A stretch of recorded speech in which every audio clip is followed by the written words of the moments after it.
Amazing grace, how sweet the sound that saved a wretch like me. And I once was lost, but now I'm found, was blind, but now I see so clearly. Hallelujah, grace like rain falls down on me. Hallelujah, and all my stains are washed away. They're washed away.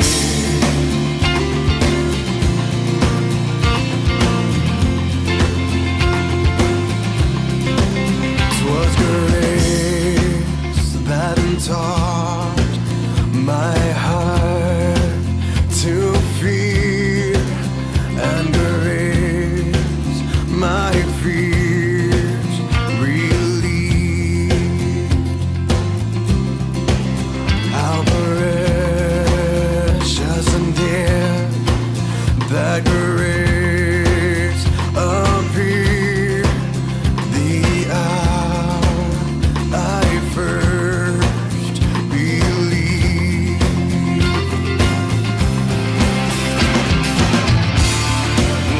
Hallelujah, grace like rain falls down on me. And hallelujah, and all my stains are washed away. They're washed away.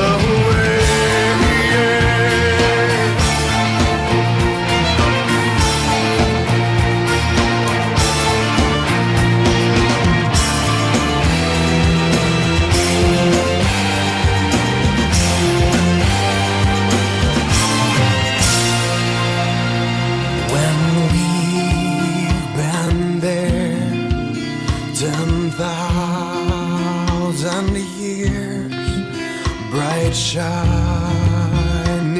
as the sun,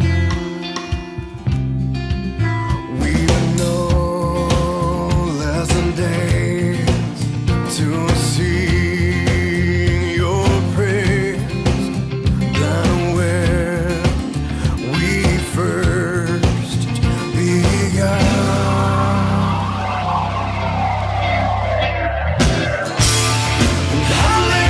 Hallelujah, grace like rain falls down on me. And hallelujah, and all my stains are washed away.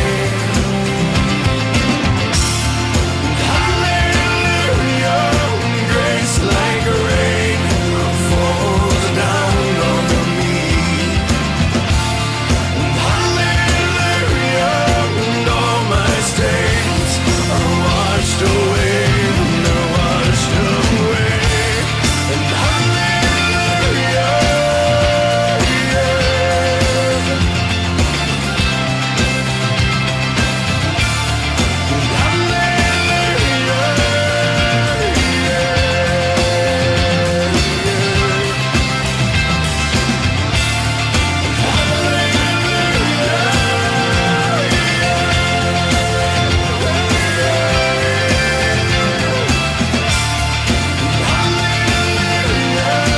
all my stains are washed away. They're washed away.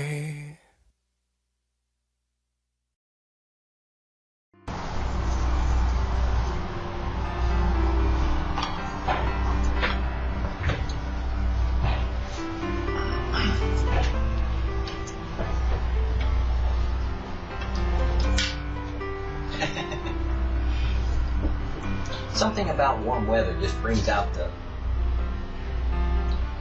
relaxation, the enjoyment, the time to maybe slow down, consider your ways, to think about what you're doing, to think about how you're doing it, to think about what you're doing.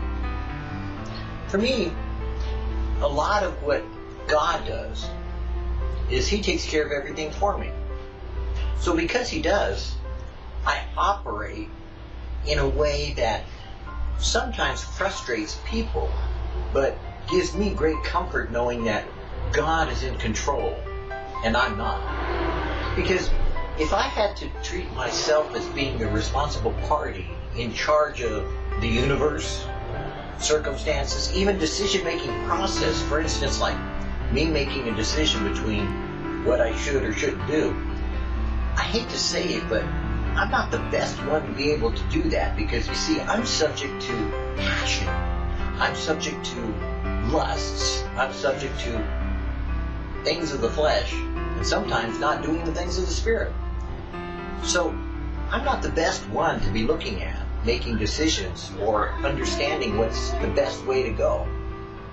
But God is. And so I like that, because living my life according to grace, I am always constantly reminded, because of grace, to seek His favor as opposed to thinking that I have something that I don't. How can anybody be that righteous? I know I can't. I failed miserably. Does that mean then I must be forever alienated from God because I'm not that righteous? Do I have to go on in this emptiness or frustration, seeking after and reaching out for something I can never obtain? Never get close to God, never be in communication, because I'm not, after all, that righteous. Is there any hope for us to be forgiven by God? There must be another basis for it other than our works. As Paul declares, by deeds of the law there shall no flesh be justified in his sight. Romans 3:20. By deeds of the law, or by the law itself, no one is justified. No one in his sight. If we are ever to enjoy fellowship with God, it will have to be on some other basis than our own righteousness. The rules that God has established for righteousness are far too stringent for us to abide by. We can't do it. Our only hope is that another form of righteousness has been provided for us. A righteousness based on a totally different principle than our own works or ability to do. Thank God there is such a principle. It's called grace. You know, I like that, because when I think that I have to do something, maybe you don't do this, but I get nervous. Oh, I got to do something. I better write it down. Maybe I'll forget. How should I do it? What way should I do it? Should I do it this way or should I do it that way? You know, all of a sudden there's pressure. There's stress. There's this inducement to do or to act or to behave in a certain way. But when I know that I'm not the responsible party to make that choice or determination, then suddenly the pressure's off. I don't feel so needful to find out how to do something as much as I am reminded to accept that something's been done for me. I like that about grace. I like that about my life. I like the fact that I don't have to keep working at it any more than these plants have to work at growing. They don't sit down and read a book on how to grow. You see, these plants just automatically, when they get water and sun and are put in soil, grow. They grow leaves, they grow stems, they grow blossoms. Some of them even grow fruit. Some vegetables. They don't have to think about it. They don't have to teach themselves how to do it. They don't have to raise themselves up in a certain way. So for me, learning about grace has caused me to understand that as a part of creation, the fact that I'm created by a creator, that means that I have a different kind of relationship. It's not one where I have to do good, be good, think good, and act good. Because in me, there's no good thing, according to the scriptures. And according to God, I can't do it anyways and measure up. So there must be something else that maybe is as easy and as simple as these plants that are growing. Maybe it's just a part of life, something that God gives. Kind of like when we read that scripture that says, God causes the sun to shine and the rain to fall on the wicked and the good. You know, maybe He has a purpose and a design for everyone, and that some things are beyond our control. And that part of something that's beyond my control is my salvation. I know that I can do my part, which was to choose to accept His way of providing for my salvation. But other than that, I don't think there's really anything I could do to make myself more righteous than I'm already unrighteous. Because, after all, I can't measure up to His standard. He wants perfection, and I can't get to it. I can't attain to it. I can't argue my way into it. I can't even think my way into it. About the best I can do is fall upon His mercy and grace and discover, maybe like these plants, if I just live it, grace that is, I'll probably bear fruit like flowers or fruits or vegetables. And somehow I think that's the way God intended us to live.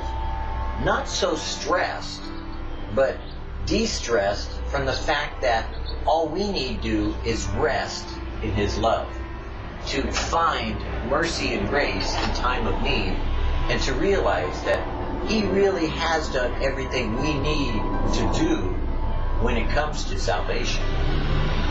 Maybe that's what He meant when He said, call upon the name of the Lord, and you shall be saved.